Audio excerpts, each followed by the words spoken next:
yourself.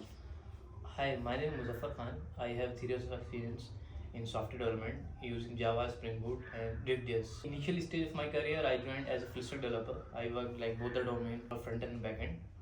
Recently, I transitioned my career into the backend development because I don't have much interest in UI development. So that's it.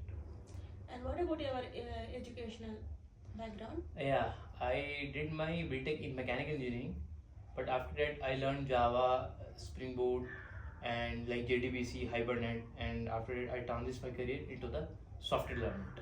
Okay. So recently there was a rumor that DSA might be obsolete. And so, what is your opinion on if DSA is still relevant in 2026? Yeah, in my last interviews, I gave a couple of interviews. In that, every company is asking DSA for the first round or second round. Okay, and they are asking like a medium level. Rarely someone asks like hard level, but nobody is asking easy level question. Everybody asking medium level questions, and you need to recognize the pattern like two pointer hash map or like sliding window or tree. Before solving the question, you just don't need to write a code directly. First, you need to understand the question, and you need to tell the approach to interviewer that I am going to use this approach. Through that, you can optimize the space complexity and time complexity. Interview will be impressed if you will explain before doing the code, explain the approaches that I can do that way also, that this is the brute force approach, this is the optimal approach, and it's the best approach. And if you'll explain each and everything clearly, and after that you are going to do the code, rarely they will say to execute the code. Just they want to know your logical thinking, your problem solving way, how you approach a problem, because it will also useful once you will join the company. Now DSA is happening in IDEs, or is it pen and paper? If interview is offline, they are asking on pen on paper. If it is online, they are asking you to do on notepad or text file editor. Because if you will use IDE, they will give you authorization like some syntax. And if you will do pen on paper or notepad, you should also write a proper code with a syntax.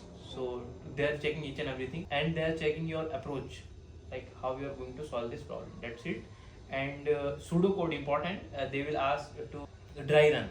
That's the most important. They ask to dry run the code. If your code is working, you can able to explain your code. Rarely they will say you to execute the code. Otherwise, they will never say execute the code. Just they want to see, are you able to explain? Do you handle the edge cases? Do you have like depth knowledge of DSA? What are the lessons you learned when you applied for this switch recently? Yeah, I noticed one recently recognized that if your resume is only like Java, Spring Boot, and that's it stuff, your resume will never gonna shortlist, because your resume should filled with the like current tech stack, like current technologies which company are using. If you have experience 2 year or 3 years, you should know like Kafka, Docker, and Kubernetes, and you have depth knowledge of like multi-threading and microservices. It doesn't matter if you haven't worked deep in like Docker and Kubernetes, but you have basic concept. You know how to integrate the like these tools like Docker, Kafka, and Kubernetes, and you should also aware about their like edge cases. If your code, your project is going to fail into the production, how you handle the issues. Maybe you handle or not, it doesn't even matter. Just you have to aware if this breakdown will happen, if this issue will come, how you will resolve this issue, have solution of the problems. Is system design also important?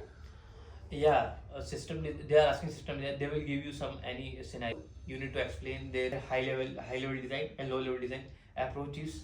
You should explain your approaches. And if I say like design UPI payment, so in UPI payment you need to implement solid principles, asset properties. It should be visible in your explanation, as well as it should be explainable through your code, like how you implement it, how you implement, like which design pattern you use, if singleton design pattern is applicable in multi-threading or not. Because like single design pattern for simple is different, for multi-threading you need to use a different code.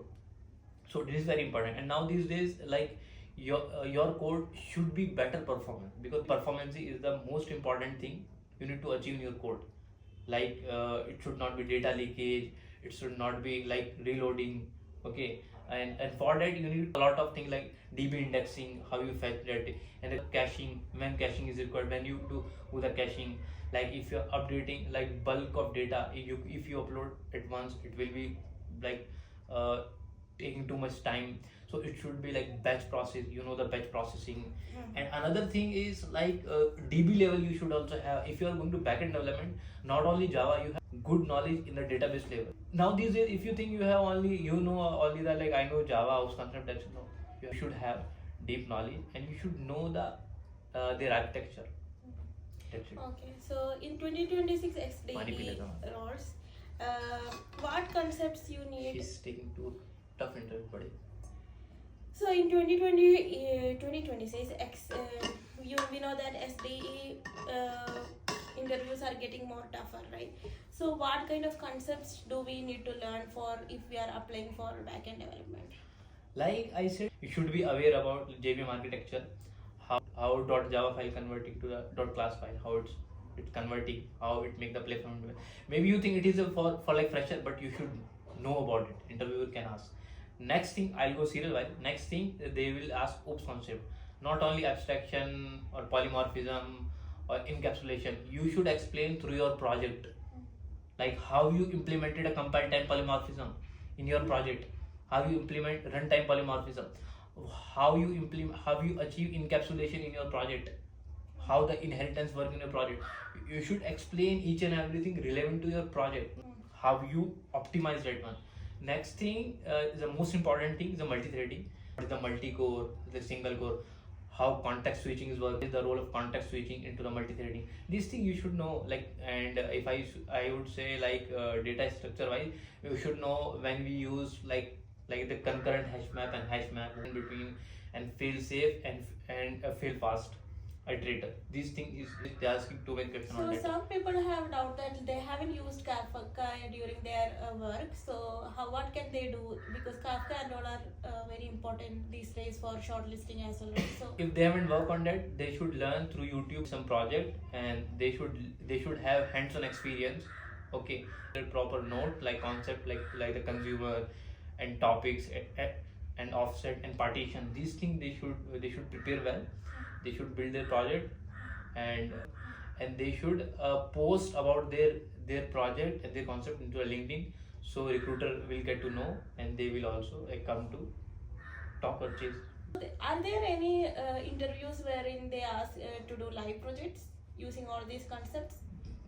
Live project, yeah. They will one of the interview they will explain you a problem. This is a problem, like you're making some tutor Instagram or UPI payment. Explain the requirement. They will give 10 to 15 minutes to understand. If you have any question regarding to the requirement, you can ask. After that, 1.5 hour 2 hours to do the code. Then in that interview session, you need to build a project completely, and after building that, you need to explain the code, how you implemented the feature which they asked, and like the multi-threading, how many concepts you implemented, OOPS concept and everything. You should explain into the interview round. Yeah, that is this. So are you allowed to use AI? No, they never allow you to use AI, and because they are not asking you the perfections, they are just checking your like concepts. If you able to do the code, you will able to explain the concept. You have doubt, you can ask to interview. So this will be face to face. Yeah, face to face.